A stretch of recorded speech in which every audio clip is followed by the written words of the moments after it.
If you've ever woken up at 3 a.m. and your brain's been instantly like, let's review every mistake since 2009, make sure you stick around because I'm about to set the record straight and give you a super cool way that you can wave goodbye to 3 a.m. guilt trips.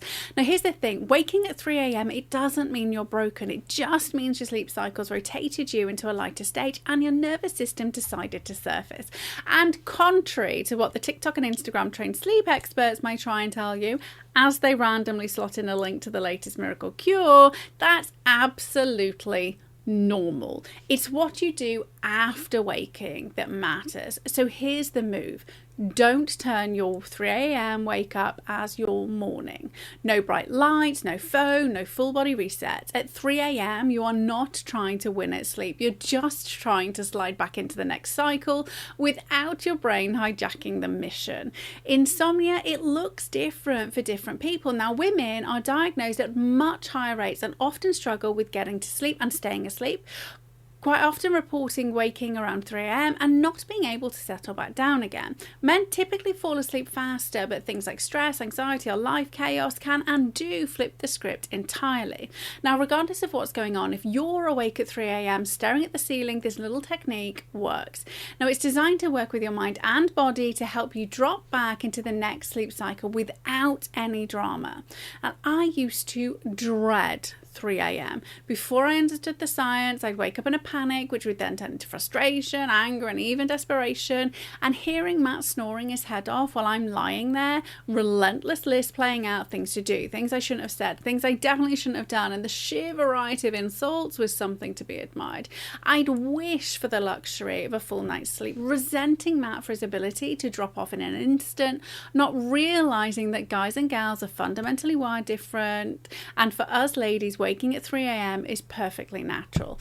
But back when my life was chaos and my mind was full, the noise at 3 a.m. was insane. Suffice to say, reining all that in while trying not to guesstimate the amount of time left before my alarm would go off was near impossible. Now, I know it's natural.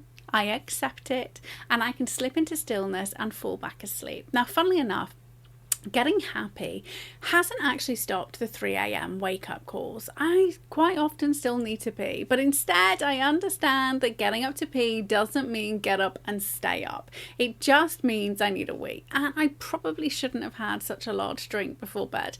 But what happens when I wake is a whole different story. Nowadays the panic is gone and my brain's instead spinning with ideas and opportunities, which, as you can imagine, has its own level of complications. But instead of fighting and arguing with myself, I simply remind myself it's 3 a.m, pee and sleep, save the world when the sun comes up. Now, the difference is understanding the why. That changes everything. So why 3 a.m. specifically, and why your brain just won't shut up? Well, your sleep, it isn't linear. It cycles through stages: light sleep, deep sleep, REM, where dreams happen and your brain does its filing. And each cycle lasts about 90 minutes. And around 3 to 4 a.m, you're typically in a lighter stage or transitioning through REM. And this means your nervous system is closer to the surface, therefore you're more easily woken. And this matters because when you first wake up, regardless of the time, you're still in the alpha brainwave state, which is that fuzzy, half awake zone where your brain is super suggestible. And it's the same state you go into under light hypnosis. You're not quite at that cluck like a chicken on command stage, but you could definitely get your brain thinking differently about a few things. So if your first thought is, oh God, I'm awake, I will never get back to sleep, or let me review everything I messed up, your nervous system buys in. It says, cool, let me help you with that. And just like that, your melatonin's turned off, your cortisol spikes, and you're wired for the next 2 hours. But if you hijack that alpha state immediately before your brain spirals, you can nudge your chemistry in a completely different direction. Yep, we're basically tricking your brain into thinking about something other than that embarrassing thing you said in 2015, so you can keep the melatonin pumping and keep those dreams rolling on until the alarm rings. You're welcome. So do this first, takes around 60 seconds. It's called the Miracle Moment Replay. So stay mostly still if you can. If you do need a wee, come straight back. No lights if you can help it, and no scrolling on the internet, no detours. Pick one genuinely happy memory, a real moment where you felt good. It could be from last week, it could be from years ago. It really doesn't matter. Just one moment where something went Right. And now replay it like a film in your mind. What can you see? What can you hear? What can you smell? Who's there? What are you wearing? Who are you with? Engage all of your senses. Make it as real as possible in your mind's eye. And if your mind wanders, and it will, it is 3 a.m. and you're tired, gently bring it back to that happy moment. No drama, no self-judgment. You're not fighting a demon, you're just training your attention. Now, here's why this actually works. So 2 things are going to be happening at once. First, your mind is going to stay gently occupied. Instead of hunting for problems, which is the 3 a.m. default move, it's busy replaying something good. Your brain can't spiral into worst case scenarios if it's busy remembering what your mum's kitchen smelled like, or how your friend and you laughed at something that you did together. Secondly, you're triggering a serotonin response, and remembering something genuinely happy, engaging your senses and feeling the emotions nudges your neurochemistry towards calm. Your body gets the message and feels safe enough to drop back off. Your nervous system downregulates and sleep becomes possible again. This isn't woo, it's neuroscience with a little bit of biochemistry woven in for extra juice. So you're using the first 17 seconds of wakefulness when your brain is most suggestible to reprogram what happens next. CBT calls this cognitive reframing, neuroplasticity calls it rewiring. I call it justice and not letting your brain bully you at 3 a.m. Over time, something else really cool happens as well. You start cataloging the good stuff. 1 good memory becomes 2 becomes a pattern, and your brain starts expecting to find good things.